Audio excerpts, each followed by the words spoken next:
Hello friends, welcome to my channel.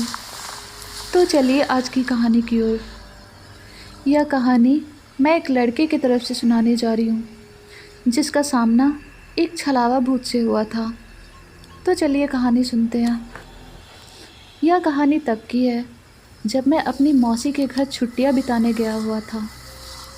उस समय मेरी गर्मी की छुट्टियाँ चल रही थी। मेरे मौसा जी एक डॉक्टर हैं, तो उन्हें रहने के लिए एक क्वार्टर मिला हुआ था। वे उस क्वार्टर में दूसरे मंजिल पे रहते थे। उनके फ्लोर पर एक बालकनी थी जिसके पीछे की ओर एक जंगल था, और रात के समय उस जंगल से अजीबोगरीब आवाज़ें सुनाई देती थी। ऐसे ही एक दिन की बात है जब हम सभी खाना खाकर रात में बालकनी में बैठे बातें कर रहे थे कि तभी मेरी मौसी का लड़का हमसे कहने लगा कि किसी में इतनी हिम्मत है कि वो रात के समय इस जंगल के अंदर जाए। हम सभी हंसने लगे और उससे कहने लगे कि क्या फालतू की बातें कर रहा है, भला कोई इस जंगल में इतनी रात में क्यों जाएगा, कहीं कोई जंगली जानवर मिल गया तो शामत पक्की है। फिर सभी हंसने लगे। वो बोला कि मैं मजाक नहीं कर रहा हूँ। मेरे स्कूल के फ्रेंड्स बताते हैं कि एक बार ऐसे ही एक लड़का उस जंगल में चला गया, फिर कभी भी उसका कोई पता नहीं चला। गांव के लोग बताते हैं कि उस लड़के को अपने पिताजी की आवाज़ उस जंगल से आ रही थी, जैसे उसके पिताजी उसे पुकार रहे हो, और वो उसकी आवाज़ के पीछे चला गया। जंगल में काफ़ी आगे तक वो चला गया था, फिर कभी किसी ने उसे नहीं देखा। मैं हंसने लगा कि यह तो झूठी कहानी है। अगर वो लड़का लौटा ही नहीं तो लोगों को किसने बताया कि वह आवाज़ उसके पिता की थी।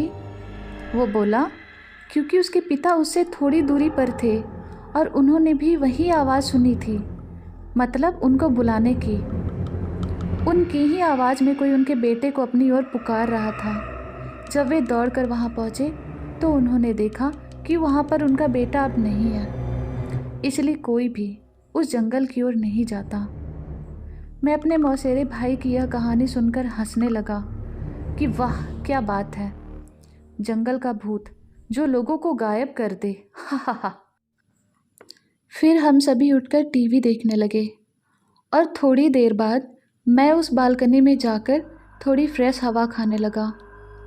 रात के समय में उस जगह अच्छी खासी हवा चल रही थी, और मैं उस जंगल की ओर मुँह कर कर देखने लगा कि आखिर कौन होगा वो, क्या वो सच था।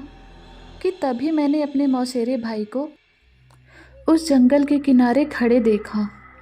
वो मेरी ओर नज़र करके हंस रहा था और मुझसे इशारे में कह रहा था कि तुम भी यहाँ आओ। मैं चौंक गया कि अभी तो वो टीवी देख रहा था, फिर नीचे कैसे पहुँच गया। मैंने पीछे मुड़कर देखा, वहाँ वो नहीं था, तो मुझे लगा कि शायद ये नीचे चला गया है और मुझे भी नीचे बुला रहा है। वो अब मुझसे बोला कि अरे देख क्या रहे हो, नीचे आओ, थोड़ा सैर करते हैं। मैंने सोचा चलो थोड़ा घूम ले, और मैं नीचे जाने के लिए दरवाजे तक गया ही था कि तभी मैंने देखा कि मेरा भाई तो टॉयलेट करके बाहर आया है। यह देखकर मैं सकपका गया, मेरे रोंगटे खड़े हो गए, और मैं बस यही सोच रहा था कि अगर ये यहाँ है तो वहाँ नीचे कौन है। मैंने उससे बोला कि तुम तो नीचे थे ना, इस बाथरूम में कब आए। वो बोला कि मैं तो यही था। तुम क्या बोल रहे हो। मैंने उससे बोला कि मैंने अभी अभी तुम्हें उस जंगल के किनारे देखा था और तुम तो मुझे बुला भी रहे थे। वो बोला मजाक मत करो, तुम्हें क्या लगता है मैं डर जाऊंगा। मुझे पता है कि तुम मुझे डराने का प्रयास कर रहे हो, पर मैं नहीं डरने वाला। इतना कहकर वो टीवी देखने चला गया।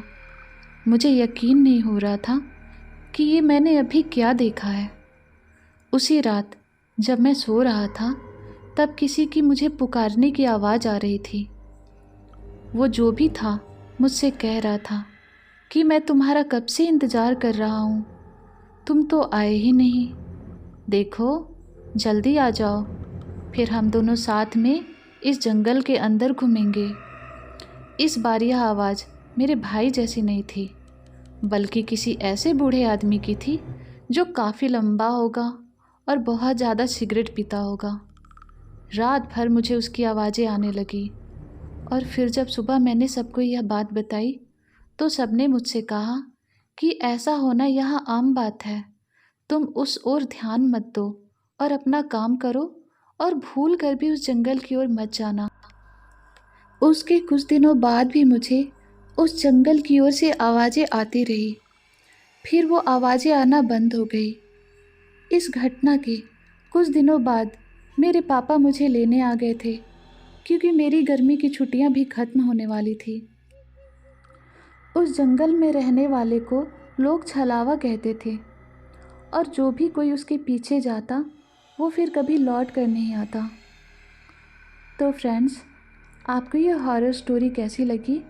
अगर अच्छी लगी होगी तो प्लीज़ मेरे चैनल को सब्सक्राइब करना ना भूलें। फिर मिलते हैं नेक्स्ट वीडियो में।